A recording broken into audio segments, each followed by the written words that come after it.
청소년들이 액상형 전자담배를 안 피우게 하려면 어떻게 해야 할까요? 지금부터는 그 해법을 살펴보겠습니다. 현재 보건복지부는 액상형 전자담배의 유해성 여부를 분석하고 있습니다. 다음 달이면 결과가 공개될 전망인데요.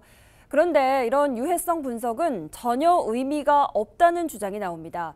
담배를 규정하는 법률이 바뀌지 않으면 유해성과 무관하게 얼마든지 법망을 피해갈 수 있다는 겁니다. 양진호 기자입니다.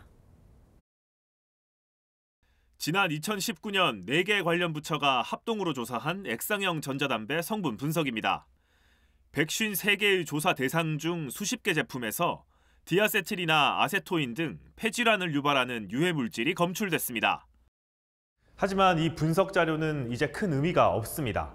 조사 당시 대부분의 제품은 담배의 잎이나 줄기에서 채취한 천연 니코틴을 사용했는데 현재 시장에는 천연 니코틴을 사용한 제품이 거의 남아있질 않습니다. 2021년 정부는 세법 개정으로 담뱃잎이 아닌 줄기나 뿌리에서 니코틴을 채취한 유사 담배에도 세금을 매기기 시작했습니다. 그러자 시장은 발빠르게 변화합니다. 천연 니코틴을 합성 니코틴으로 대체한 겁니다. 합성 니코틴을 사용한 제품은 법률상 담배가 아닙니다. 세금을 매길 수도 관련 규제를 적용할 수도 없습니다. 그런데 저희가 보는 관점은 어떠한 것으로 만들었냐가 중요한 것이 아니라 어떠한 최종 형태가 되었고 어떠한 최종 목적으로 사용하느냐의 방점을 보신다면 당연히 담배로 해석을 하는 것이 맞다. 결국 유해 성분은 의미가 없는 상황입니다.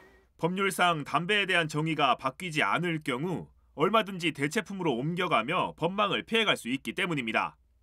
사업자들은 합성 니코틴이 조만간에 곧 무언가의 벽에 부딪힐 거라고 하는 걸 다 예측하고 있어요. 그래서 나온 게 무니코틴 액상이고, 그럼 무니코틴 액상엔 니코틴이 없는데 왜 그걸 흡연자가 쓰지라고 하는 질문을 했더니 그 무니코틴 액상에 니코틴 유사물질이라고 하는 것들이 들어있어요.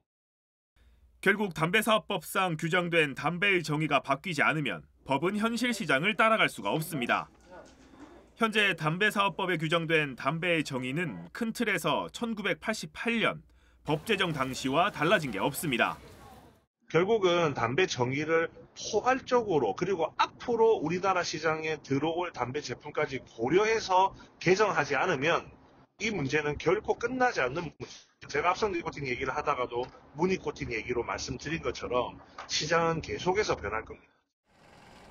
법률 정비가 미비한 틈을 타고 글로벌 담배회사 그룹에서도 합성 니코틴 제품을 우리나라에서 최초 출시한다는 계획을 발표했습니다.